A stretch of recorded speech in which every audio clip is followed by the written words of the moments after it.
ವೃತ್ತಿಯ ಜೊತೆಗೆ ಪ್ರವೃತ್ತಿಗಳು ಇರಬೇಕಾ, ಯಾಕೆ ಇರಬೇಕು, ಯಾವ ಪ್ರವೃತ್ತಿಗಳಿರಬೇಕು ಅನ್ನೋದ್ರ ಬಗ್ಗೆ. Do the job which you like, if it is not possible like the job which you do ಅಂತಿದೆ. ಎಷ್ಟೋ ಜನರು ನಮ್ಮಲ್ಲಿ ವೃತ್ತಿಗಳನ್ನು ಮಾಡ್ತಾ ಇದ್ದಾರೆ, ಆದರೆ ಎಷ್ಟೋ ಜನರಿಗೆ ಅವರವರ ವೃತ್ತಿಯಲ್ಲಿ ಸಮಾಧಾನ ಇಲ್ಲ, ಸಂತೋಷ ಇಲ್ಲ, ಏನೋ ಒತ್ತಡ, ಏನೋ ದುಃಖ. ಸುಳ್ಳುಗಳಿಂದ ಕೂಡಿದ 2 ಪತ್ರಗಳೆಂದರೆ ಒಂದು ಲವ್ ಲೆಟರ್, ಇನ್ನೊಂದು ಲೀವ್ ಲೆಟರ್. ಸ್ಕೂಲ್ ಕಾಲೇಜಲ್ಲಿರುವಾಗ ಒಂದು ಸಂಗೀತ ಕಾಂಪಿಟೇಷನ್ಗೆ ಹೋಗಿದ್ದೆ. ನನಗೆ 2 ಪ್ರೈಸ್ ಕೊಟ್ಟರು. ಒಂದು ಸಂಗೀತ ಶುರು ಮಾಡಿದ್ದಕ್ಕೆ, ಇನ್ನೊಂದು ಸಂಗೀತ ನಿಲ್ಲಿಸಿದ್ದಕ್ಕೆ.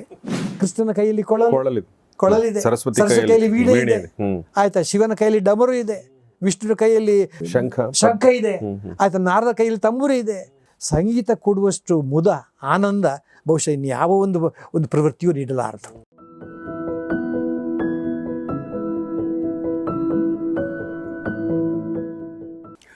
ಸ್ನೇಹಿತರೆ ನಮಸ್ಕಾರ. ಗೌರಿ ಶಕ್ಕಿ ಸ್ಟುಡಿಯೋದ ವಿಶೇಷ ಕಾರ್ಯಕ್ರಮ ನಿಮಗೆಲ್ಲ ಆತ್ಮೀಯ ಸ್ವಾಗತ. ನಾನು ಗೌರಿ ಶಕ್ಕಿ. ಇವತ್ತು ಸ್ಟುಡಿಯೋದಲ್ಲಿ ನಮ್ಮೊಂದಿಗಿದ್ದಾರೆ ನಾಡಿನ ಹಿರಿಯ ಚಿಂತಕರು, ವಾಗ್ಮಿಗಳು, ಲೇಖಕರು, ಅಂಕಣಕಾರರು ಆಗಿರುವಂಥ, ವೃತ್ತಿಯಿಂದ ವೈದ್ಯರಾಗಿದ್ದಂಥ ಡಾಕ್ಟರ್ KP ಪುತ್ತೂರಾಯರು. ಬನ್ನಿ ಅವ್ರನ್ನ ಸ್ವಾಗತಿಸೋಣ. ಪುತ್ತೂರಾಯರೇ ನಮಸ್ಕಾರ, ವೆಲ್ಕಮ್ ಟು ದ ಶೋ. ನಮಸ್ತೆ.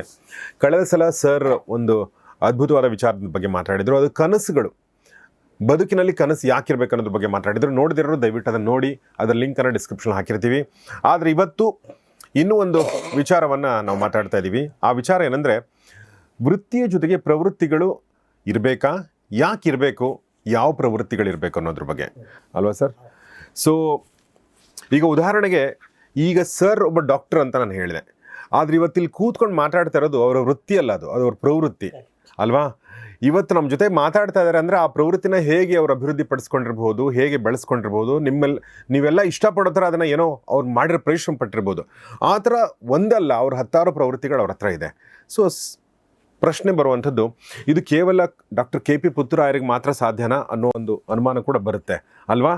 ನಮ್ಮಂಥ ಜನಸಾಮಾನ್ಯರಿಗೆ ಸಾಧ್ಯ ಆಗುತ್ತಾ ಅನ್ನೋ ಪ್ರಶ್ನೆ ಬರ್ಬೋದು ನಮ್ಮ ನೋಡುಗರಲ್ಲಿ. ಸೊ ಹೀಗಾಗಿ ಈ ಪ್ರಶ್ನೆ, ವೃತ್ತಿಯ ಜೊತೆಗೆ ಪ್ರವೃತ್ತಿಗಳನ್ನ ಬೆಳೆಸ್ಕೊಳ್ಳೋದು ಹೇಗೆ, ಯಾಕೆ ಮತ್ತು ಏನನ್ನು ಬೆಳೆಸ್ಕೊಳ್ಬೇಕು? ಶ್ರೀ ಗುರುಭ್ಯೋ ನಮಃ. ಬಂಧುಗಳೇ, ನಮಗೆಲ್ಲರಿಗೂ ಕೂಡ ಜೀವನದಲ್ಲಿ 2 ಸಲ ಮದುವೆ ಆಗುತ್ತೆ. ಒಂದು ನಮ್ಮ ವೃತ್ತಿಯ ಜೊತೆ, ಇನ್ನೊಂದು ನಮ್ಮ ಬಾಳ ಸಂಗಾತಿಯ ಜೊತೆ. ಕೆಲವರಿಗೆ ಖುಷಿ ಆಗ್ಬಿಟ್ಟರೆ ಮನಸ್ಸಲ್ಲೇ, ಏನೋ ಸಂತೋಷ, ಇನ್ನೊಂದು ಸಲ ಬಾಳ ಸಂಗಾತಿ ಜೊತೆ. 2 ಕೂಡ ಸಾಮಾನ್ಯವಾಗಿ ನಮ್ಮ ಆಯ್ಕೆಗಳೇ ಆಗಿರ್ತವೆ. ಕೆಲವು ಸಮಯ ನಮ್ಮ ಆಯ್ಕೆಗಳಾಗಿರುವುದಿಲ್ಲ. ಆಗ ಉಳಿದಿರುವ ಏಕೈಕ ಮಾರ್ಗ ಅಂದರೆ you have to put up and shut up. ಬೇರೆ ದಾರಿ ಇಲ್ಲ. ಮ್ಯಾರೇಜ್, ಯಾರ ಮನೆ ಹೇಳ್ತಿದ್ರು 3 ರಿಂಗ್ ಸರ್ಕಸ್ ಅಂತ. Engagement ring, wedding ring, suffering ಅಂತ. ಅದೇ ಥರ ವೃತ್ತಿಯಲ್ಲಿ ಮದುವೆ ಆಗಿಬಿಡುತ್ತೆ. ನೋಡಿ, ಮನುಷ್ಯನಿಗೆ ಒಂದು ವೃತ್ತಿ ಬೇಕು. ಯಾಕೆಂದರೆ ದುಡಿಯದೆ ತಿನ್ನುವ ಅನ್ನ ಅದು ಕದ್ದ ಅನ್ನವನ್ನು ಮೆದ್ದಂತೆ ಅಂತ ಹೇಳ್ತಾನೆ. ದುಡಿಯದೆ ತಿನ್ನುವ ಅನ್ನ ಅದು ಕದ್ದ ಅನ್ನವನ್ನು ಮೆದ್ದಂತೆ ಅಂತ ಒಬ್ಬ ಕವಿ ಹೇಳ್ತಾನೆ. ಅಂದರೆ ದುಡಿದು ತಿನ್ನಬೇಕು. ದುಡಿಮೆ ಇಲ್ಲದ ದುಡ್ಡೇ ಬೇಡ, ಸಿದ್ಧಿ ಇಲ್ಲದ ಪ್ರಸಿದ್ಧಿಯೇ ಬೇಡ, ಯೋಗ್ಯತೆ ಇಲ್ಲದ ಯೋಗವೇ ಬೇಡ ಅಂತ ಒಬ್ಬ ಕವಿ ಹೇಳ್ತಾನೆ.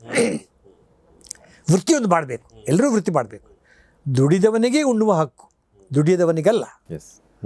ಈ ಸಿದ್ಧಾಂತವನ್ನು ಭಗವಾನ್ ಶ್ರೀಕೃಷ್ಣ ಪರಮಾತ್ಮ ಗೀತೆಯಲ್ಲಿ ಹೇಳ್ತಾನೆ. ಅದನ್ನು ಅವನು ಕರ್ಮಯೋಗ ಅಂತ ಕರೀತಾನೆ. ಭಕ್ತಿಯೋಗ, ಜ್ಞಾನಯೋಗಗಳ ಹೊರತಾಗಿ ಅವನು ಹೇಳುವಂಥ ಒಂದು ಯೋಗ ಕರ್ಮಯೋಗ. ಮುಂದಾಗಿ ಹೇಳ್ತಾನೆ, ನನಗೆ ಎಲ್ಲ ಯೋಗಗಳಿಂದ ಬಹಳ ಪ್ರಿಯವಾಗಿದ್ದು ಕರ್ಮಯೋಗ ಅಂತ ಹೇಳ್ತಾನೆ. ನೀವೇನು ದಿವಸ ದೇವಸ್ಥಾನಕ್ಕೆ ಹೋಗಿ ಮಂತ್ರಗಳನ್ನು ಹೇಳಬೇಕಾಗಿಲ್ಲ. ನಿಮ್ಮ ಕರ್ಮವನ್ನು ಪ್ರಾಮಾಣಿಕವಾಗಿ ಮಾಡು, ಅದು ನನಗೆ ಸೇರುತ್ತೆ ಅಂತ. ಅದಕ್ಕೆ ಕರ್ಮ ಮಾಡಬೇಕು, ದುಡಿಬೇಕು ಅಂತ ಹೇಳೋದು, ವೃತ್ತಿ ಬೇಕು ಅಂತ ಹೇಳೋದು. ಬಸವಣ್ಣ ಕೂಡ ಅದನ್ನು ಹೇಳಿದಲ್ವ, ಎಂಥ ಅದ್ಭುತವಾಗಿ ಹೇಳಿದರು ಅವರು. ಏನದು? ಕಾಯಕವೇ ಕೈಲಾಸ, ವರ್ಕ್ ಈಸ್ ವರ್ಷಿಪ್. ಇನ್ನೊಂದು ಮಾತು ಹೇಳಿದರು, ಕಾಯಕದಲ್ಲಿ ಮೇಲು ಕೀಳೋದಿಲ್ಲ ಅಂತ ಹೇಳಿದರು ಅವರು. ಅದ್ಭುತ ಮಾತು ಹೇಳಿದರು. ಆ ಕಾರಣಕ್ಕಾಗಿ ವೃತ್ತಿ ಒಂದು ಬೇಕು, ಆದರೆ ಜೊತೆಯಲ್ಲಿ ಪ್ರವೃತ್ತಿಯೂ ಬೇಕು. ಯಾಕೆ ಅಂದರೆ ನೋಡಿ, ಒಂದು ಮಾತಿದೆ, do the job which you like, if it is not possible like the job which you do ಅಂತಿದೆ. ಎಷ್ಟೋ ಜನರು ನಮ್ಮಲ್ಲಿ ವೃತ್ತಿಗಳನ್ನು ಮಾಡ್ತಾ ಇದ್ದಾರೆ, ಆದರೆ ಎಷ್ಟೋ ಜನರಿಗೆ ಅವರವರ ವೃತ್ತಿಯಲ್ಲಿ ಸಮಾಧಾನ ಇಲ್ಲ, ಸಂತೋಷ ಇಲ್ಲ, ಏನೋ ಒತ್ತಡ, ಏನೋ ದುಃಖ. ಅವ್ರು ಏನು ಮಾಡಬೇಕು? ಅವ್ರ ಪ್ರವೃತ್ತಿಗಳೇ ಮಾರು ಹೋಗಬೇಕಾಗತ್ತೆ. ಅದು ಒಂದು ಕಾರಣ. ಇನ್ನೊಂದು, ಎಷ್ಟೋ ಜನರ ವೃತ್ತಿಗಳಲ್ಲಿ ಸಾಕಷ್ಟು ರಜಾದಿನಗಳು ಇರ್ತವೆ. ಅಲ್ವಾ? ಅವ್ರು ರಜೆಗಳು ಹಾಕ್ತಾರೆ. The only 2 letters which are full of lies, ಅಂದರೆ ಸುಳ್ಳುಗಳಿಂದ ಕೂಡಿದ 2 ಪತ್ರಗಳೆಂದರೆ ಒಂದು ಲವ್ ಲೆಟರ್, ಇನ್ನೊಂದು ಲೀವ್ ಲೆಟರ್. ಇರಲಿ, ಅವರಿಗೆ ಸಾಕಷ್ಟು ರಜಾದಿಗಳು ಇರ್ತವೆ. ಆಮೇಲೆ ಸಾಕಷ್ಟು ಕಾಲಾವಕಾಶ ಇರ್ತದೆ. ವೃತ್ತಿಯಿಂದ ಮುಗಿಸಿ 4 ಗಂಟೆಗೆ ಮನೆಗೆ ಬಂದುಬಿಡ್ತಾರೆ. ಆಮೇಲೆ ಮನೆಯಲ್ಲಿ ಇರಬೇಕಾಗತ್ತೆ. ಆಗ ಅವ್ರು ಏನು ಮಾಡಬೇಕು? ಪ್ರವೃತ್ತಿಗಳು ಬೇಕಾಗತ್ತೆ. ಅದು ಕೂಡ ಈ ಕೋವಿಡ್ ಸಮಯದಲ್ಲಿ ಹೊರಗೆ ಹೋಗೋ ಕೂಡ ಇರಲಿಲ್ಲ. ಆ ಕೋವಿಡ್ ಸಮಯದಲ್ಲಿ ಏನಾಗ್ತಿತ್ತು ಅಂದರೆ ಪಾಪ ವರ್ಕ್ ಫ್ರಮ್ ಹೋಮ್ ಆಗಿಬಿಟ್ಟು ಪಾಪ ಎಲ್ಲ ಗಂಡಸರಿಗೆ ಹೊಟ್ಟೆ ಬಂತು. ನಿಮ್ಗೆ ಗೊತ್ತಿಲ್ಲ, ಈ ಕಷ್ಟಗಳು ಬರುತ್ತೆ ಹೋಗುತ್ತೆ, ದುಡ್ಡು ಬರುತ್ತೆ ಹೋಗುತ್ತೆ, ಹೊಟ್ಟೆ ಬರುತ್ತೆ ಹೋಗಲ್ಲ, ಕೂದಲು ಹೋಗುತ್ತೆ ಬರೋಲ್ಲ. ಕರೆಕ್ಟ್, ಇದು ಸತ್ಯ. ಆಮೇಲೆ ಈ ಕೋವಿಡ್ಗೆ ಮೊದಲು ಗಂಡ ಹೆಂಡತಿ ಕೂಡ ಅವರು ಮೇಡ್ ಫಾರ್ ಈಚ್ ಇದ್ದವರು ಕೋವಿಡ್ ಬಂದಾಗ ಮ್ಯಾಡ್ ಅಟ್ ಈಚ್ ಅದರ್. ನನಗೊಬ್ಬ ಪುಣ್ಯಾತ್ಮ ಫೋನ್ ಮಾಡಿದ್ದ, ಪುತ್ತೂರೇ ಕೋವಿಡ್ ಬಂದಿದೆ, ಮನೆಯೊಳಗೆ ಬಿದ್ದಿದ್ದೇನೆ, ಅದೇ ಮಕ್ಕಳು ಅದೇ ಹೆಂಡತಿ ನೋಡಿ ಬೇಜಾರಾಗಿದೆ ಅಂತಂದ. ಆಯ್ತಲ್ಲ, ಯಾಕಪ್ಪ ಹೀಗೆ ಹೇಳ್ತೀವಿ? ಇಲ್ಲ, ಅವರು ಕೂಡ ಹೀಗೆ ಹೇಳಿದ್ರೆ ಏನಾಗ್ತಿತ್ತೆ? ಇಲ್ಲ ನನಗೆ ತುಂಬ ಒಂದೇ ಬುಕ್ ನೋಡಿ ಬೇಜಾರಾಗಿದೆ, ಏನು ಮಾಡ್ಬೋದು, ಏನಾದರೂ ಪರಿಹಾರ ಹೇಳಿ. ನಾನು ಹೇಳಿದೆ, ನೋಡಪ್ಪ ಇನ್ನೇನು ಮಾಡೋಕ್ಕಾಗಲ್ಲ, ಆಯಿತು, ಈ ನಿನ್ನ ಹೆಂಡತಿ ಮುಖವನ್ನೇ ಆದರೂ ಕೂಡ ಬೇರೆ ಬೇರೆ ಆ್ಯಂಗಲಿಂದ ನೋಡು, ಸ್ವಲ್ಪ ಸಮಾಧಾನ ಸಿಗ್ಬೋದು ಅಂತಂದೆ. ಇಲ್ಲ ಸರ್, ಎಲ್ಲ ಆ್ಯಂಗಲ್ ನೋಡಿ ಆಯಿತು, ಏನು ಪರಿಹಾರ ಸಿಗಲಿಲ್ಲ, ಸಮಾಧಾನ ಆಗಲಿಲ್ಲ ಅಂತಂದ. ಮತ್ತೇನು ಮಾಡಿದೆ? ಏನಿಲ್ಲ, ಹೊರಗೆ ಹೋಗ್ಲಿಕ್ಕಿಲ್ವಲ್ಲ, ಆಕೆ ಕಿಟಕಿ ಹತ್ರ ನೋಡಿಬಿಟ್ಟು ಕೂತ್ಕೊಂಡು ಆ ದಾರಿಲಿ ಹೋಗುವಾಗ ಹುಡುಗಿಯರು ನೋಡ್ತಾ ಇದ್ದೆ ಹಾಗೆ ಅಂತ. ಅಲ್ಲಪ್ಪ ಹಾಗೆ ಕದ್ದು ನೋಡ್ತಾ ಇದ್ದಿ? ಅದಕ್ಕೆ ಅವನು ಹೇಳಿದ, ಇಲ್ಲ ಡಾಕ್ಟ್ರೇ, ಕದ್ದು ನೋಡುವ ಖುಷಿ ಖುದ್ದಾಗಿ ನೋಡಿದ್ರಲ್ಲಿ ಇಲ್ಲ ಅಂತಂದ. ನಾನು ನಿನಗೆ ಯಾರು ಹೇಳಿದ್ರೆ ಹೇಳಿದ್ದು? ಒಂದು ಸ್ವಾಮೀಜಿ ಹೇಳಿದ್ದು ಅಂತ. ಅದೇ ಇರಲಿ, ಅದಕ್ಕೋಸ್ಕರ ವೃತ್ತಿಯಲ್ಲಿ ಒಂದು ಎಷ್ಟೋ ಜನರಿಗೆ ಸಾಕಷ್ಟು ವಿಶ್ರಾಂತಿ ವೇಳೆ ಇರ್ತದೆ, ಕೆಲವರಿಗೆ ಆ ವೃತ್ತಿಯಲ್ಲಿ ಸಂತೋಷ ಇರೋದಿಲ್ಲ, ಇನ್ನು ಕೆಲವರು ಬೇಗ ನಿವೃತ್ತಿ ಆಗಿಬಿಡ್ತಾರೆ. ಆಮೇಲೆ ಏನು ಮಾಡಬೇಕು ಸರ್ ಅವರು? ನಿವೃತ್ತಿಯಾದ ಮನುಷ್ಯ ಹೇಗಿರ್ಬೇಕು ಹೇಳಿ? ಇವೆಲ್ಲದಕ್ಕೂ ಇರತಕ್ಕಂಥ ಏಕೈಕ ಪರಿಹಾರ ಅಂದರೆ ಪ್ರವೃತ್ತಿಗಳನ್ನು ಬೆಳೆಸಿಕೊಳ್ಳೋದು. ಆ ಪ್ರವೃತ್ತಿಗಳು ಅದು ಎಷ್ಟು ಅಂದರೆ ಎಷ್ಟು ಬೇಕಾದರೂ, ಯಾಕಂದರೆ ಈ ಜಗತ್ತು ಸುಂದರ, ಈ ಜೀವನ ರೋಚಕ. ಆ ಪ್ರವೃತ್ತಿಗಳು ಅನ್ನೋದು ಅದು ಅದ್ಭುತವಾದ ಮನೋರಂಜನೆಯನ್ನು, ವಿಕಾಸವನ್ನು ಕೊಡುತ್ತದೆ. ಆ ಕಾರಣಕ್ಕಾಗಿ ನಾವು ಪ್ರವೃತ್ತಿಗಳನ್ನು ಮಾಡಲೇಬೇಕಾಗತ್ತೆ. ನೋಡಿ, ಪ್ರವೃತ್ತಿಗಳನ್ನು ಮಾಡೋದರಿಂದ ಎಷ್ಟೋ ಲಾಭಗಳಂದರೆ ಅದು ಒಂದು ನಿಮ್ಮ ಸಮಯವನ್ನು ಸದುಪಯೋಗಗೊಳಿಸುತ್ತದೆ. ಇಂಥ ಹಲವಾರು ಪ್ರತಿಗಳಲ್ಲಿ ಒಂದು ಲಿಸ್ಟ್ಗಳನ್ನು ನಾನು ಕೊಡ್ತೇನೆ ನಿಮಗೆ. ನೋಡಿ, ಒಂದನೆಯದು ಬಹಳ ಮುಖ್ಯವಾಗಿ, ಇದು ಯಾಕೆ ನಾನು ಹೇಳ್ತಾ ಇದ್ದರೆ, ಇವತ್ತಿನ ಯುವಕರಿಗೆ ಓದುವ ಪ್ರವೃತ್ತಿ ಇಲ್ಲ. ನನ್ನ ದೃಷ್ಟಿಯಲ್ಲಿ ಭಾಳ ಮುಖ್ಯವಾದ ಪ್ರವೃತ್ತಿ ಅಂದರೆ ಓದುವ ಪ್ರವೃತ್ತಿ, the reading habit. Reading, the more and more you read, more and more rich you become, more great you become. ಓದಬೇಕು, ಆಯ್ತಲ್ಲ. ಈ ಓದಿನ ನೋಡಿ, ಒಂದು ಒಳ್ಳೆಯ ಮಾತಿದೆ, ದೇಹದ ಆರೋಗ್ಯ ಸಾಧ್ಯ ಆಹಾರ ಮತ್ತು ವ್ಯಾಯಾಮ ವಿಶ್ರಾಂತಿಗಳ ಸಹವಾಸದಿಂದ, ಆದರೆ ಮಾನಸಿಕ ಆರೋಗ್ಯ ಸಾಧ್ಯ ಓದಿನ ಹವ್ಯಾಸದಿಂದ. ಓದಬೇಕು ಸರ್, ತುಂಬ ಓದಬೇಕು. ಓದೋದ್ರಿಂದ ಎಷ್ಟು ಲಾಭಗಳೆಂದರೆ, ನಂಬರ್ 1, ಅದು ನಿಮ್ಮ ಕಾಲ ಕಳೀಲಿಕ್ಕೆ ಅದು ಅದ್ಭುತವಾದಂಥ ಸಮಯ. ನೀವು ಉದ್ದಕ್ಕೆ ಪ್ರಯಾಣ ಮಾಡ್ತಿದ್ದೀರಿ, ಎಲ್ಲೋ ಒಂದು ಪುಸ್ತಕ ಹಿಡ್ಕೊಳ್ಳಿ, ಆ ಪ್ರಯಾಣ ಹೋಗಿದ್ದೇ ಗೊತ್ತಾಗೋಲ್ಲ. Time spending, nice way of spending time, number 1. Number 2, ಅದು ನಿಮ್ಮ ವ್ಯಕ್ತಿತ್ವ ವಿಕಸನಕ್ಕೆ ನೆರವಾಗುತ್ತದೆ. ನನ್ನನ್ನು ಯಾರು ಕೇಳಿದ್ರು, ಡಾಕ್ಟರ್ ಪುತ್ತೂರೇ, ವ್ಯಕ್ತಿ ಮತ್ತು ವ್ಯಕ್ತಿತ್ವಕ್ಕೆ ಏನು ವ್ಯತ್ಯಾಸ? ನಾನು ಹೇಳಿದೆ, ವ್ಯಕ್ತಿ ಅಂದರೆ ಚಿನ್ನ ಇದ್ದಾಗೆ, ವ್ಯಕ್ತಿತ್ವ ಅಂದರೆ ಸುಂದರವಾದ ಆಭರಣ ಇದ್ದಾಗೆ ಅಂತ. A person is like a gold, but a personality is like an ornament you can become by reading. 2. 3ನೇದು, ಅದು ನೀನು ಒಂಟಿ ಆಗಲಿಕ್ಕೆ ಬಿರುವುದಿಲ್ಲ. ಆಯಿತಾ? ನೋಡಿ, ನೀವು ಓದೋ ಮೂಲಕ ನೀವು ಜಗತ್ತಿನ ಹಲವಾರು ಚಿಂತಕರ, ಕವಿಗಳ, ಲೇಖಕರ, ಹಾಗೆ ವಿಮರ್ಶಕರ, ಸಾಹಿತಿಗಳ ಜೊತೆ ಪರೋಕ್ಷವಾಗಿ ಸಂಬಂಧವನ್ನು ಸ್ಥಾಪಿಸಿಕೊಂಡು ಅವರ ಜೊತೆ ಮೌನವಾಗಿ ನೀವು ಸಂಭಾಷಣೆ ಮಾಡ್ತಾ ಇರ್ತೀರಿ. ಎಕ್ಸಾಕ್ಟ್ಲಿ. ಅವ್ರ ಇಡೀ ಜೀವನದ ಸಾರಸತ್ವ ಏನಿದೆ ಅದು ನಿಮಗೆ 1-2 ಗಂಟೆ 3 ಗಂಟೆ ಸಿಕ್ಕಿಬಿಡುತ್ತೆ. ಅದು ನಿಮ್ಮ ಲಾಭ. ಅದಕ್ಕೋಸ್ಕರ ಓದಬೇಕು ನೀವು. ಆಮೇಲೆ ಜ್ಞಾನ ವೃದ್ಧಿ ಆಗುತ್ತೆ. ಆಯ್ತಲ್ಲ. ಒಂದು ಹೇಳ್ತೇನೆ ಸರ್, ನೋಡಿ, ಒಂದು ಎಲ್ಲರೂ ತಿಳ್ಕೊಳ್ಬೇಕಾಗದ ವಿಚಾರ ಅಂದರೆ, ನನಗೆ ಎಲ್ಲವೂ ಗೊತ್ತಿಲ್ಲ ಅನ್ನೋ ವಿಚಾರ ನಮಗೆ ಮೊದಲು ಗೊತ್ತಿರಬೇಕು. ತದನಂತರ ನನಗೆ ಏನು ಗೊತ್ತಿಲ್ಲ ಎಂಬುದನ್ನು ನಾನು ಗೊತ್ತು ಮಾಡಿಕೊಳ್ಳಬೇಕು. ಅದರಲ್ಲಿ ಗತ್ತು ಮಾಡಬಾರ್ದು. ಗತ್ತು ಮಾಡಿಕೊಂಡ್ರೆ ನನ್ನ ಕತ್ತನ್ನು ನಾನೇ ಕೊಯ್ದುಕೊಂಡಂತೆ. ಅದರಲ್ಲಿ ಹೊತ್ತು ಮಾಡಬಾರ್ದು. ಹೊತ್ತು ಮಾಡಿದ ಮೇಲೆ ಗೊತ್ತಾಗದಿದ್ದರೆಷ್ಟು ಸಮಯಕ್ಕೆ ಸರಿಯಾಗಿ ಗೊತ್ತಾಗದಿದ್ದದ್ದು ಗೊತ್ತಾದಾಗ ಅದು ನಿಮ್ಮ ಸ್ವತ್ತಾಗುತ್ತದೆ, ಸಂಪತ್ತಾಗುತ್ತದೆ. ಆ ಕಾರಣಕ್ಕಾಗಿ ಜ್ಞಾನ ಸಂಪಾದನೆ, ವ್ಯಕ್ತಿತ್ವ ನಿರ್ಮಾಣ, ಸಮಯದ ನಿರ್ವಹಣೆ, ಆಮೇಲೆ ಪರೋಕ್ಷವಾಗಿ ಆ ಮಹಾನ್ ಲೇಖಕರ ಜೊತೆ ಸಂಪರ್ಕ, ಸಂಭಾಷಣೆ, ಇದೆಲ್ಲ ಓದಿನ ಅನ್ನುವುದು. ಅದಕ್ಕೋಸ್ಕರ ಓದುವ ಹವ್ಯಾಸ ಬಹಳ ಮುಖ್ಯ. ಅದು ಒಂದು ಹವ್ಯಾಸ. 2ನೇದು ಸಂಗೀತ. ಏನು ಸರ್, ಸಂಗೀತ ಇಲ್ಲಿದ್ದರೆ ನಾನಂತೂ ಸತ್ತೇ ಹೋಗ್ತಾ ಇದ್ದೆ. ಯಾಕೆಂದರೆ ಸಂಗೀತ ಕೊಡುವಷ್ಟು ಮುದ, ಆನಂದ ಬಹುಶಃ ಇನ್ನು ಯಾವ ಒಂದು ಪ್ರವೃತ್ತಿಯೂ ನೀಡಲಾರದು. ಭಗವಂತ ಮನುಷ್ಯ ಜಾತಿಗೆ ಕೊಟ್ಟ ಅತಿ ದೊಡ್ಡ ಬಳುವಳಿ ಅಂದರೆ ನನ್ನ ದೃಷ್ಟಿಯಲ್ಲಿ ಸಂಗೀತ. ಓಕೆ. ನೋಡುವ ಕಣ್ಣಿರಲು ಕೇಳುವ ಕಿವಿಗಳು ಎಲ್ಲೆಲ್ಲೂ ಸಂಗೀತವೇ ಅಂತ ನೀವು ಆ ಹಾಡನ್ನು ಕೇಳಿರ್ಬೇಕು ಅಲ್ವಾ. ಸಂಗೀತಕ್ಕೆ ಅದ್ಭುತವಾದ ಶಕ್ತಿ ಸಾಮರ್ಥ್ಯಗಳಿವೆ. ಒಂದು, ಅದು ನಿಮ್ಮ ಆಯಾಸವನ್ನು ನಿವಾರಿಸಬಲ್ಲದು. ಎರಡು, ಬೇಸರವನ್ನು ದೂರ ಮಾಡಬಲ್ಲದು. ರೋಷವನ್ನು ರಮಿಸಬಲ್ಲದು. ಸಿಟ್ಟನ್ನು ಸುಟ್ಟು ಹಾಕಬಲ್ಲದು. ಎಂತಹ ಬಿಗು ವಾತಾವರಣ ಕೂಡ ಸಡಿಲಗೊಳಿಸಬಲ್ಲದು. ಆ ಸಂಗೀತಕ್ಕೆ ಔಷಧೀಯವಾಗಿ ಕೂಡ ಸಂಗೀತವು ತುಂಬ ಚೇತೋಹಾಕಾರಿ, ಆರೋಗ್ಯವರ್ಧಕ. ಸಂಗೀತಕ್ಕೆ ಅದ್ಭುತವಾದ ಶಕ್ತಿಗಳಿವೆ. ಅದಕ್ಕೆ ನೋಡಿ ಸರ್, ನಮ್ಮ ಭಾರತೀಯ ಸಂಸ್ಕೃತಿಯಲ್ಲಿ ಹಲವಾರು ದೇವತೆಗಳನ್ನು ನಾವು ಅವರ ಮ್ಯೂಸಿಕಲ್ ಇನ್ಸ್ಟ್ರೂಮೆಂಟ್ಸ್ ಜೊತೆ ನಾವು ಪೂಜೆ ಮಾಡ್ತಾ ಇದ್ದೀವಿ ಅಲ್ವಾ. ಕೃಷ್ಣನ ಕೈಯಲ್ಲಿ ಕೊಳಲಿದೆ, ಸರಸ್ವತಿ ಕೈಯಲ್ಲಿ ವೀಣೆ ಇದೆ, ಆಯ್ತಾ, ಶಿವನ ಕೈಯಲ್ಲಿ ಡಮರು ಇದೆ, ವಿಷ್ಣುವಿನ ಕೈಯಲ್ಲಿ ಶಂಖ ಇದೆ, ಆಯ್ತಾ, ನಾರದ ಕೈಯಲ್ಲಿ ತಂಬೂರಿ ಇದೆ. ಹೀಗೆ ಹಲವಾರು ದೇವರುಗಳನ್ನು, ಅದಕ್ಕೋಸ್ಕರ ನಿಮಗೆ ಹೇಳಿದ್ರು ಅದು ದೈವ ಪ್ರಿಯ. ಅದೇ ರೀತಿಯಲ್ಲಿ ಅದು ವಿಶ್ವರೂಪಿ, ವಿಶ್ವವ್ಯಾಪಿ. ಅದಕ್ಕೆ ಅದು ಜಾಗತಿಕ ಭಾಷೆ. ಯಾರು ಕೂಡ ಸಂಗೀತವನ್ನು ಆಸ್ವಾದಿಸಬಹುದು. ಅದಕ್ಕೆ ದೇಶ ಭಾಷೆಗಳ ಅಡ್ಡಗೋಡೆಗಳಿಲ್ಲ. ಆದರೆ ಅದು ದೈವ ಚಿತ್ತ ಕೂಡ. ಎಲ್ಲರಿಗೂ ಸಂಗೀತವನ್ನು ನೋಡಿ, ನಮಗೆ ಕೇಳುವ ಕಿವಿಗಳು ಭಗವಂತ ಕೊಟ್ಟಿದ್ದಾನೆ, ಆದರೂ ಎಲ್ಲರೂ ಹಾಡೋ ಬಾಯಿಗಳಲ್ಲ. ಉದಾಹರಣೆಗೆ ನನಗೆ ಸಂಗೀತ ಅಂದರೆ ಪಂಚಪ್ರಾಣ, ಆದರೆ ಹಾಡಲಿಕ್ಕೆ ಎಷ್ಟು ಬರೋದಿಲ್ಲ. ನಾನೊಂದು ಕಾಲೇಜಲ್ಲಿರುವಾಗ ಒಂದು ಸಂಗೀತ ಕಾಂಪಿಟೇಷನ್ಗೆ ಹೋಗಿದ್ದೆ. ನನಗೆ 2 ಪ್ರೈಸ್ ಕೊಟ್ಟರು. ಒಂದು ಸಂಗೀತ ಶುರು ಮಾಡಿದ್ದಕ್ಕೆ, ಇನ್ನೊಂದು ಸಂಗೀತ ನಿಲ್ಲಿಸಿದ್ದಕ್ಕೆ. ಆಮೇಲೆ ನನಗೆ ಪ್ರಮಾಣ ಮಾಡಿಕೊಟ್ರು, ಅಪ್ಪ ನೀನು ಇನ್ನು ಮುಂದೆ ಹಾಡಬೇಡ ಅಂತ. ಅದು ಏನು ಗೊತ್ತು ನಿಮಗೆ, ಇದೊಂದು ಭಾಳ ವಿಶೇಷವಾಗಿದ್ದು ಗೌರಿಯವರೇ. ನಮಗೆಲ್ಲರೂ ಕೂಡ ವಾಯ್ಸ್ ಬಾಕ್ಸ್ ಇದೆ, ಧ್ವನಿವರ್ಧಕ ಪೆಟ್ಟಿಗೆ ಇದೆ, ಇಲ್ಲಿದೆ. ಅದು ಎಲ್ಲರೂ ಹಾಡುಗಾರ ಆಗೋಲ್ಲ. ಯಾಕೆ? This is A medical mystery. Why all cannot Singh? ಎಲ್ರಿಗೂ ಹಾಡ್ಲಿಕ್ಕೆ ಆಗುತ್ತೆ. ಅವ್ರು ತಿಳ್ಕೊಳ್ತಾರೆ ನಾನು ಹಾಡುಗಾರ ಅಂತ, ಆದರೆ ಕೇಳಲಿಕ್ಕೆ ಆಗೋಲ್ಲ. ಅದಕ್ಕೋಸ್ಕರ ಅದು ಏನೇ ಇರಲಿ, ಆದರೆ ಸಂಗೀತ ನಮ್ಮ ಸಂಗಾತಿ ಆಗಬೇಕು. ಆಗ ನಿಮಗೆ ಅದು ದೊಡ್ಡ ಪ್ರವೃತ್ತಿ, ಅದರಿಂದ ಆನಂದ, ಪರಮಾನಂದ. ಇದು ಸಂಗೀತ. ಎರಡನೇದು ಸರ್, ಇನ್ನೊಂದು ಈ ವಿಚಾರದಲ್ಲಿ ಸಂಗೀತ ಕೇಳಲು ಕೂಡ ಒಂದು ಅಭಿರುಚಿ ಬೇಕಾಗುತ್ತಲ್ವಾ? ಸೊ ಅದನ್ನು ಬೆಳೆಸ್ಕೊಳ್ಬಹುದು ನೀವು ಅಲ್ವಾ? ಈಗ ಶಾಸ್ತ್ರೀಯ ಸಂಗೀತ ತುಂಬಾ ಜನರಿಗೆ ಗೊತ್ತಾಗಲ್ಲ. ಸಿನಿಮಾ ಹಾಡುಗಳನ್ನ ಕೇಳಿ, ಜನಪದ ಹಾಡುಗಳನ್ನ ಕೇಳ್ಕೊಂಡು ಅಲ್ಲಿಗೆ ನಾವು ಅಂದ್ರೆ ಅದು ಅದನ್ನ ಕೇಳಬೇಕು. ಬಟ್ ನೀವು ಒಂದ್ಸಲ ಶಾಸ್ತ್ರೀಯ ಸಂಗೀತಕ್ಕೆ ನೀವು ಒಗ್ಗಿಸ್ಕೊಂಡ್ರೆ ನಿಮ್ಮ ಮನಸ್ಸನ್ನ, ಅದು ಕೊಡುವಂತ ಖುಷಿ ಬೇರೆ ಯಾವುದು ಕೊಡಲ್ಲ. ಅಷ್ಟು ಚೆನ್ನಾಗಿದೆ. 100%. ಇದನ್ನೇ ಎಂ.ಎಸ್. ಸುಬ್ಬುಲಕ್ಷ್ಮಿ ಹೇಳ್ತಾರೆ, classical music is for class people ಅಂತಂದ್ರು ಅವರು. For class of people, not all people ಅಂತ. ಕೆಲವರಿಗೆ ಸಂಗೀತ ಅಲರ್ಜಿ, ಅದನ್ನು ಅಂಥವ್ರು. ಅದಕ್ಕೆ ಒಂದು ಇಂಗ್ಲೀಷಲ್ಲಿ ಮಾತಿದೆ, beware of A person who doesn't like music and children ಅಂತ. ಅದಕ್ಕೋಸ್ಕರ ನೀವು ಹೇಳಿದ ಹಾಗೆ ಆ ಶಾಸ್ತ್ರೀಯ ಸಂಗೀತವನ್ನು ನೀವು ಒಂದ್ಸಲ ಆಸ್ವಾದಿಸಲು ಹೊರಟ್ರೆ, ನೀವು ಅದನ್ನು ಆನಂದ ಸಾಗರದಲ್ಲಿ ನೀವು ತೇಲಿ ಹೋಗ್ತೀರಾ. ಎಕ್ಸಾಕ್ಟ್. ನಿಮ್ಮ ಫೇವ್ರೆಟ್ ಸಂಗೀತಗಾರರು ಯಾರು ಸರ್ ಶಾಸ್ತ್ರೀಯದಲ್ಲಿ ಸಂಗೀತದಲ್ಲಿ? ಎಲ್ಲರೂ sir. You give me list hundreds of them. ನಾನು ಒಬ್ಬರನ್ನು ಕೂಡ ಬಿಟ್ಟಿಲ್ಲ.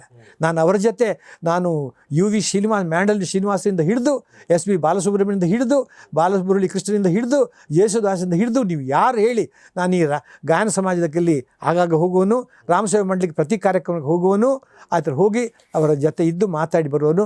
ನಾನು ಎಲ್ಲರೂ ಕೂಡ, ಅದು ಹಿಂದೂಸ್ತಾನಿ ಇರಲಿ, ಅದು ದಕ್ಷಿಣ ಕರ್ನಾಟಕ ಇರಲಿ, ಎಲ್ಲ ಸಂಗೀತಗಾರರು ನನಗೆ ಅತ್ಯಂತ ಪ್ರಿಯವಾದಂಥ, ಅದು ಜಾಕಿರ್ ಹುಸೇನ್ ತಬಲಾ ಇರಲಿ, ಅದು ಶಹನಾಯಿ ಬಿಸ್ಮಿಲ್ಲಾ ಖಾನ್ ಶಹನಾಯಿ ಇರಲಿ, ಇಲ್ಲ ಅದು ಚೌರಾಸಿಯನ್ನ ಕೊಳಲು ಇರಲಿ, ಅವು ಎಲ್ಲವೂ ಪ್ರಿಯ. ಸಂಗೀತದಲ್ಲಿ ಭೇದ ಭಾವ ಸರಿ. ಅದು ಕೂಡ ನಮ್ಮ ಹಿಂದೂಸ್ತಾನಿ ಸಂಗೀತ ಮತ್ತು ಕರ್ನಾಟಕ ಸಂಗೀತ ಅಂದರೆ ಅದು ಗಂಗೆ ಮತ್ತು ಯಮುನೆಗಳಿದ್ದ ಹಾಗೆ. ಅದು ಭಾರತದ ದೊಡ್ಡ ಸಂಸ್ಕೃತಿ ಅದು. ಅದಕ್ಕೋಸ್ಕರ ಕಿವಿಗೆ ಮಾತು, ಎಲ್ಲರೂ ಕೂಡ ಸಂಗೀತ ಅಭಿರುಚಿಯನ್ನು, ಸಂಗೀತ ಆಸಕ್ತಿಯನ್ನು ಬೆಳೆಸಿಕೊಳ್ಳಿ. Your life will be happy. ಇದು ಪ್ರವೃತ್ತಿ, ಎರಡನೇ ಪ್ರವೃತ್ತಿ. ಇನ್ನು 10 ಪ್ರವೃತ್ತಿಗಳಿವೆ. ಮೂರನೇದು, ಪ್ರಕೃತಿ ಜೊತೆ ನೀವು ಇರಬೇಕು. ಅದೊಂದು ಪ್ರವೃತ್ತಿ. ನೋಡಿ ಸರ್, ಒಂದು ಮಾತು ಹೇಳ್ತೇನೆ, ಪ್ರಕೃತಿ ನಮ್ಮನ್ನು ಬಿಟ್ಟು ಇರಬಹುದು, ಆದರೆ ನಾವು ಪ್ರಕೃತಿಯನ್ನು ಇಟ್ಟು ಇರೋಕ್ಕಾಗಲ್ಲ. ನಾವು ಪ್ರಕೃತಿ ಅವಿಭಾಜ್ಯ ಅಂಗ. ನಾವು ಎಷ್ಟು ಪ್ರಕೃತಿಗೆ ಹತ್ತಿರವಾಗುತ್ತೇವೋ ಅಷ್ಟು ನಮ್ಮ ಜೀವನ ಹಸಿರಾಗುತ್ತದೆ. ನಾವು ಎಷ್ಟು ಪ್ರಕೃತಿಯಿಂದ ದೂರ ಹೋಗ್ತೇವೋ ಅಷ್ಟು ನಮ್ಮ ಜೀವನ ಬರಡಾಗುತ್ತೆ. ಇವತ್ತು ನಮಗೆ ಆಗಿರೋದು ಅದೇ. We are away from the nature. ನಮ್ಮದೆಲ್ಲವೂ ಆರ್ಟಿಫಿಷಿಯಲ್ ಲೈಫ್ ಆಗಿಬಿಟ್ಟಿದೆ. ನಮಗೆ ನ್ಯಾಚುರಲ್ ಇಲ್ಲವೇ ಇಲ್ಲ.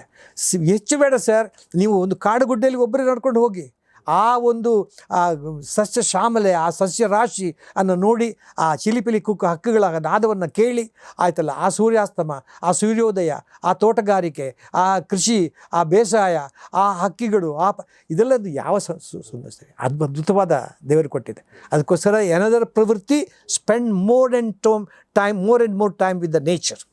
You will be more natural. Will be more naturally. ಅದಕ್ಕೋಸ್ಕರ ಪರಿಸರ ಪ್ರೇಮಿಗಳಾಗಬೇಕು ನಾವು. ನನ್ನನ್ನು ಯಾರೋ ಮೊನ್ನೆ ಕೇಳಿದರು, ಯುವಕ ಯುವತಿಯರಿಗೆ ನಿಮ್ಮ ಸಂದೇಶ ಏನು? ನಾನು ಹೇಳಿದೆ, ಯುವಕ ಯುವತಿಯರೇ ಮರಗಿಡಗಳನ್ನು ಪ್ರೀತಿಸಿ, ಆದರೆ ಮರಗಿಡಗಳ ಕೆಳಗಡೆ ಕೂತು ಪ್ರೀತಿಸಬೇಡಿ ತಂದೆ. ಅಷ್ಟೇ ಮಾತ್ರ ಅಲ್ಲದೆ ಅದೊಂದು ಪ್ರವೃತ್ತಿ. ಆಮೇಲೆ ಪಶು ಪಕ್ಷಿಗಳ ಜೊತೆ ಸಮಯ ಕಳೀರಿ, ಆಯ್ತಲ್ಲ, ಅದು ಅದ್ಭುತವಾದ ಒಂದು ಪ್ರವೃತ್ತಿ ಆಯ್ತಲ್ಲ. ನೋಡಿ, ಅದು ಮನೆಯ ನಾಯಿ ಬೆಕ್ಕು ಇರ್ಬೋದು, ಅಥವಾ ಮನೆ ಸಾಕುವ ನಾಯಿ ಇರ್ಬೋದು, ಅಥವಾ ಹಸು ಇರ್ಬೋದು, ಎಲ್ಲದಕ್ಕೂ ಅದ್ಭುತವಾದ ಭಗವಂತ ನಮಗೆ ಏನು ಮಾಡಿದ ಅಂದರೆ, ಅಪ್ಪ ನೀನು ಒಬ್ಬನೇ ಬೇಡ, ನಿನ್ನ ಜೊತೆಯಾಗಿರಲಿಕ್ಕೆ ಪಶು ಪಕ್ಷಿಗಳನ್ನು ಕೊಟ್ಟ. ಆ ನವಿಲಿಗೆ ಒಂದು ಇರುವ ಸೌಂದರ್ಯ, 2 ಕಣ್ಣುಗಳು ಸಾಲದಲ್ವ, ಅದು ಒಂದು ಗೆರೆ ಬಿಚ್ಚಿದಾಗ ಅದನ್ನು ಎಷ್ಟು ಆನ್ಸರ್ ಎಂಥ ಸಂತ ಬೇಕು. ಆ ಕಾರಣಕ್ಕಾಗಿ ಪಶು ಪಕ್ಷಿ ಜೊತೆ ಕೂಡ ಅವು ನಮಗೆ ಪರೋಪಕಾರ ಮಾಡ್ತಾ ಇದ್ದೇವೆ. ಅದಕ್ಕೆ ಒಂದು ಒಳ್ಳೆಯ ಮಾತಿದೆ ಸರ್, ಪರೋಪಕಾರಾಯ ಫಲಂತಿ ವೃಕ್ಷ. ಒಂದು ಮರ ಒಂದು ಹಣ್ಣನ್ನು ಕೊಡ್ತು, ಆ ಹಣ್ಣನ್ನು ಅದು ತಿನ್ನಲೇ ಇಲ್ಲ, ನಮಗೆ ಕೊಟ್ಟಿದ್ದು ಅದು ತಿಂದೆ ಅಥವಾ ತಿನ್ನಲಿಲ್ಲ. ಪರೋಪಕಾರಾಯ ವಹಂತಿ ನದ್ಯ, ಒಂದು ನದಿ ಹರಿತು, ಆ ನೀರನ್ನು ನದಿ ಕುಡಿಲಿಲ್ಲ, ಎಲ್ಲ ಪಕ್ಕದ ಬೆಳೆಗಳಿಗೆ ಕೊಡ್ತು. ಅದು ಪರೋಪಕಾರಾಯ ದುಹಂತಿ ಗಾವ, ಹುಲ್ಲನ್ನು ತಿಂದು ಹಾಲನ್ನು ಕೊಟ್ಟ ಹಸು, ಆ ಹಾಲನ್ನು ತಾನೆಂದು ಕುಡಿಯದ ಹಸು, ಅದು ಮಾಡೋದು ಪರೋಪಕಾರ. ಅದಕ್ಕೆ ನೋಡಿ, ಜಾತಿ ಮತ ಭೇದ ಇಲ್ಲದೆ ಆ ಹಸು ಹಾಲನ್ನು ಎಲ್ಲರಿಗೂ, ಜಗತ್ತಿನಲ್ಲಿ ಎಲ್ಲರಿಗೂ ಹಾಲು ಕೊಡ್ತಾ ಇದೆ. ಅದಕ್ಕೂ ಗಾವೋ ವಿಶ್ವಸ್ಯ ಮಾತರಹ ಅಂತ ಹೆಸರು ಬಂದಿದ್ದು ಭಾಗ.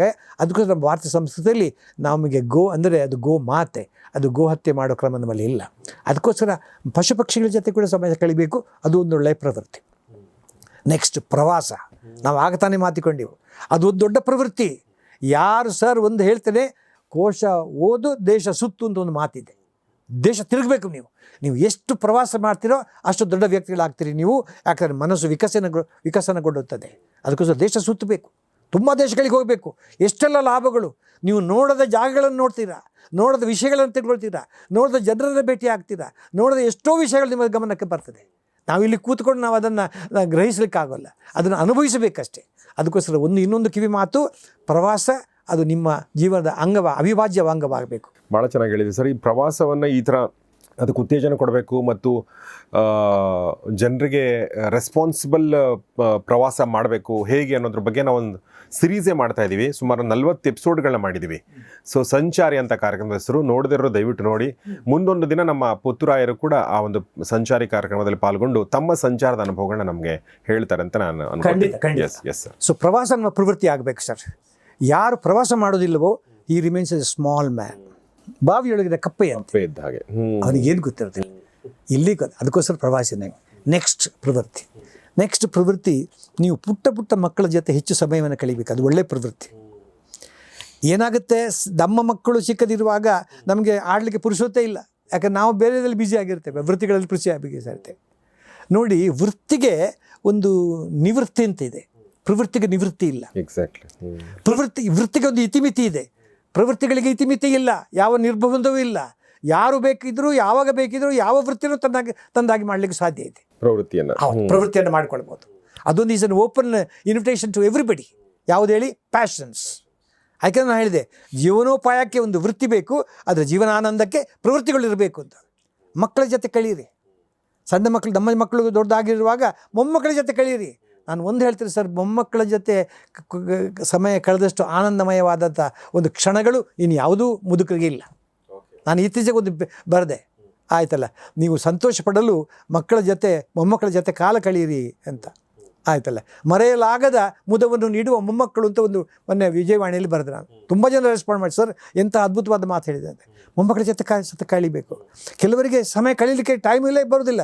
1-2 ತಿಂಗಳು ಮಾಡಿ ನೋಡಿ, ಹವಾಯಿ ಅಂತ ಕೇಳಿ ಮಾತು ಬಿಡ್ತಾರೆ. ಅದು ಹಾಗಲ್ಲ, ಮೊಮ್ಮಕ್ಕಳ ಜೊತೆ ಕಾಲ ಕಳೀಬೇಕು. ಅದು ಸಂತಸದ ಕ್ಷಣ. ಆಯ್ತಲ್ಲ, ಆ ಮೊಮ್ಮಕ್ಕಳು ಅಷ್ಟೇ, ಅವು ಅಜ್ಜನೊಟ್ಟಿಗಿರುವಷ್ಟು ಸಂತೋಷವನ್ನು ಅಪ್ಪ ಅಮ್ಮನಲ್ಲಿ ಕಳೆಯುವುದಿಲ್ಲ. ಇದು ಸತ್ಯವಾದ ಮಾತು. ಅನುಭವಿಸೋದ್ರಿಗೆ ಗೊತ್ತು. ಈಗ ನಿಮಗೆ ಅರ್ಥ ಆಗಲಿಕ್ಕಿಲ್ಲ, ನಿಮಗೆ ಇನ್ನೂ ಮೊಮ್ಮಕ್ಕಳು ಆಗಲಿಲ್ಲ, ಆಗ ಗೊತ್ತಾಗುತ್ತೆ. ನಮ್ಮ ಅಜ್ಜಿಗೆ ನನ್ನ ಜೊತೆಗೆ ನಾನು ಟೈಮ್ ಸ್ಪೆಂಡ್ ಮಾಡಿ ನೋಡಿ, ಅದು ಮಕ್ಕಳಿಗೆ ಆ ಅಜ್ಜಿಯೇ ಕಥೆ ಹೇಳಬೇಕು. ಅದುವೇ ರುಚಿ ಅವರಿಗೆ, ಕೇಳಲಿಕ್ಕೆ ಸಂತೋಷ. ಅದು ಹೊಸ ಕಥೆಗಳನ್ನು ಹೇಳಬೇಕು, ಇಲ್ಲಂದ್ರೆ ಹಳೆ ಕಥೆ ಅಂತ ಹೇಳ್ತಾರೆ.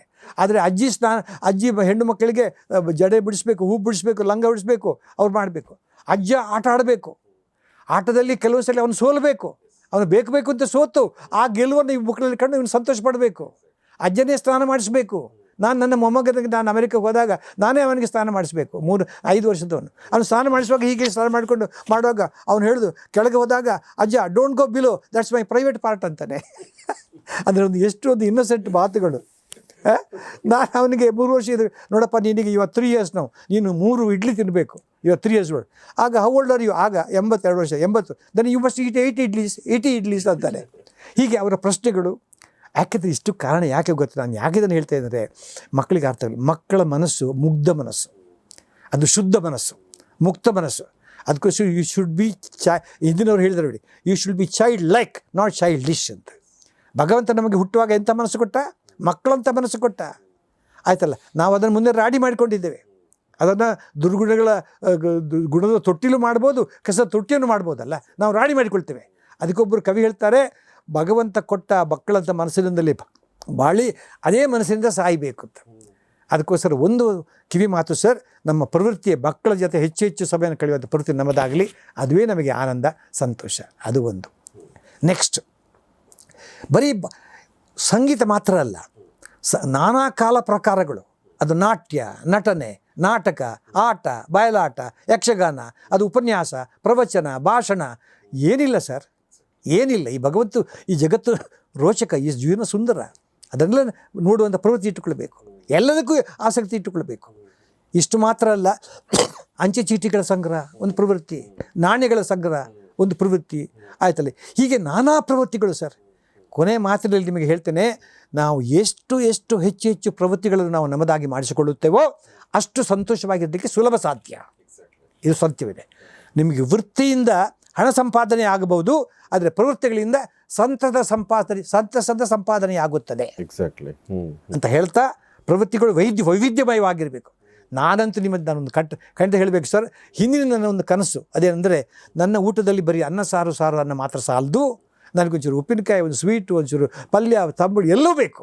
ಈ ಥರ ಆಗಿ ನನ್ನ ಪ್ರವೃತ್ತಿಗಳನ್ನ, ನನಗೆ ಹಲವಾರು ಪ್ರವೃತ್ತಿಗಳು, ಅದಕ್ಕಾಗಿ ನಾನು ತುಂಬ ಬ್ಯುಸಿಯಾಗಿರ್ತೇನೆ, ಸಂತೋಷವಾಗಿದ್ದೇನೆ, ಆತ್ಮಸಂತೋಷದಿಂದ ಬದುಕ್ತಾ ಇದ್ದೇನೆ. ಯಾಕೆಂದರೆ ಈ ಪ್ರವೃತ್ತಿಗಳಿಂದ 3 ಲಾಭಗಳು. ಒಂದು ಎಂಟರ್ಟೈನ್ಮೆಂಟ್, ಮನೋರಂಜನೆ. ರಂಜನೆ ಬೇಕಲ್ಲ, ದಿವಸ ದುಡ್ದು ಕೂತ್ರೆ ಆಯ್ತಲ್ಲ, ಏನು ಸುಖ ಇದೆ, ಎಂಜಾಯ್ ಮಾಡಿ ಎಂಟರ್ಟೈನ್ಮೆಂಟ್. 2ನೇದು ಎನ್ಲೈಟನ್ಮೆಂಟ್, ಮನೋವಿಕಾಸ. 3ನೇದು ಎಜುಕೇಷನ್. ಇಷ್ಟು ಕೂಡ ಈ ಪ್ರವೃತ್ತಿಗಳಲ್ಲಿ ಲಭ್ಯ. ಎಜುಕೇಷನ್ ಸರ್, ಕೊನೆ ಮಾತು, ಶಿಕ್ಷಣ ಅಂದರೆ ಶಾಲಾ ಕಾಲೇಜುಗಳಲ್ಲಿ 4-6 ವರ್ಷಗಳು ಕಳೆಯುವುದು ಮಾತ್ರ ಶಿಕ್ಷಣ ಅಲ್ಲ. ಯಾಕೆಂದರೆ ಈ ಪ್ರಪಂಚವೇ ಒಂದು ಪಾಠಶಾಲೆ. ಕಲಿತದ್ದು ಕೈಯಗಲ, ಕಲಿಯಬೇಕಾಗಿದ್ದು ಜಗದಗಲ ಅಂತ. ಹಾಗೆ ಜೀವನವೇ ಒಂದು ಕಲಿಸುವ ಅವಧಿ. ಆಯಿತಾ? Life keeps on teaching you whether you learn or not, but life keeps on teaching you. ಅದೇ ರೀತಿಯಲ್ಲಿ ಅನುಭವವೇ ದೊಡ್ಡ ಗುರು, ಅದು ಗುರುವಿಗೂ ಗುರು.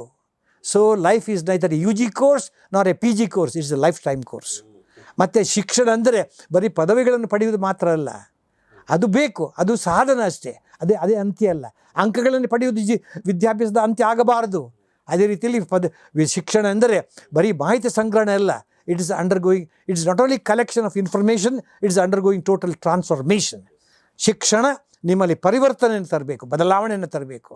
ಶಿಕ್ಷಣ ನಿಮ್ಮ ವ್ಯಕ್ತಿತ್ವವನ್ನು ವಿಕಸನಗೊಳಿಸಬೇಕು. ಅದುವೇ ರೀತಿಯ ಶಿಕ್ಷಣ.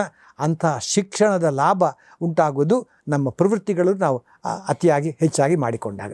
ಅದಕ್ಕೋಸ್ಕರ ಎಲ್ಲರಿಗೂ ವೃತ್ತಿಯ ಜೊತೆ ಪ್ರವೃತ್ತಿಗಳು ಇರಲಿ, ತನ್ಮೂಲಕ ಸಂತೋಷವಾಗಿರಿ. ಆಮೇಲೆ ಇನ್ನೊಂದು ತುಂಬ ಇಂಪಾರ್ಟೆಂಟ್ ವಿಚಾರ, ವೃತ್ತಿಗೆ ಒಂದು ಮಿತಿ ಇದೆ, ವೃತ್ತಿಗೆ ಒಂದು ಅಂತ್ಯ ಇದೆ, ಪ್ರವೃತ್ತಿಗೆ ಇಲ್ಲ.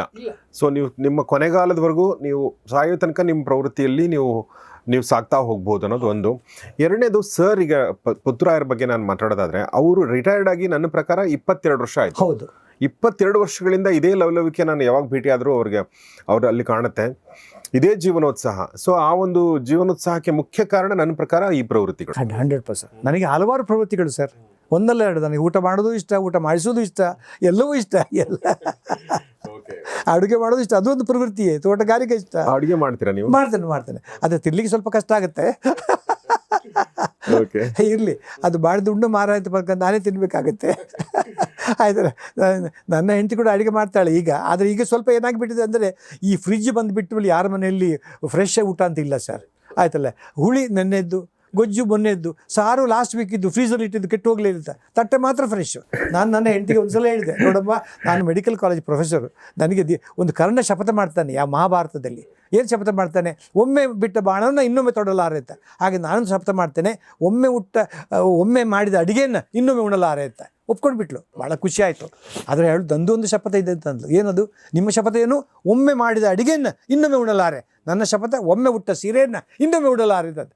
ಬೇಡಪ್ಪ ಅಂತಂದೆ, ದಯವಿಟ್ಟು ಬೇಡ, ಎಕ್ಸ್ಪೈರಿ ಡೇಟ್ ಒಂದು ಹಾಕಿಬಿಡು, ತಿಂತೇನೆ, ಸೀದಾ ಸೀರೆ ತೊಳ್ಕೊಂಡು ಹಾಕೋಲ್ಲ. ಏನೇ ಇರಲಿ, ಒಟ್ಟಲ್ಲಿ ಬದಲಾವಣೆಗಳು, ಪ್ರವೃತ್ತಿಗಳು ನಮ್ಮನ್ನು ಜೀವನ ಹಸಿರಾಗಿಡ್ತದೆ.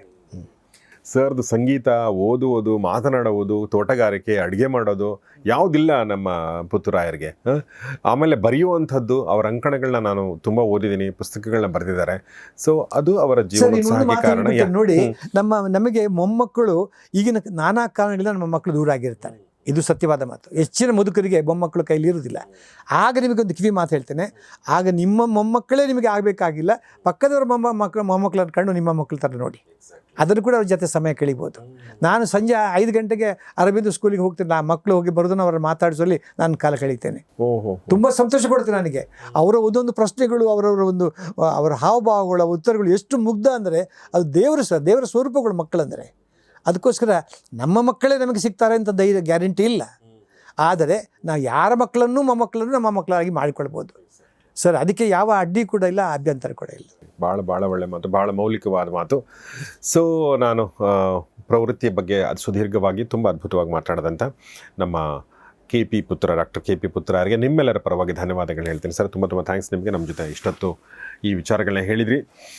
ಸೊ ಜೀವನ ಅನ್ನೋದು ನೀವು ದುಡ್ಡು ಗಳಿಸಿ ಸಮೃದ್ಧತೆ, ಸಾಫಲ್ಯತೆ, ಸಾರ್ಥಕತೆ ಜೊತೆಗೆ ಅದರಲ್ಲಿ ಒಂದು ಮನರಂಜನೆ, ಒಂದು ಜ್ಞಾನವರ್ಧನೆ, ಮನೋವಿಕಾಸ ಇವೆಲ್ಲವೂ ಇರಬೇಕು ಅಂತಂದರೆ ಅದಕ್ಕೆ ಹೇಗೆ ಪ್ರವೃತ್ತಿಗಳು ನಿಮಗೆ ಸಹಕಾರ ಆಗ್ತವೆ ಅನ್ನೋದನ್ನು ತುಂಬ ಚೆನ್ನಾಗಿ ಹೇಳಿದರು.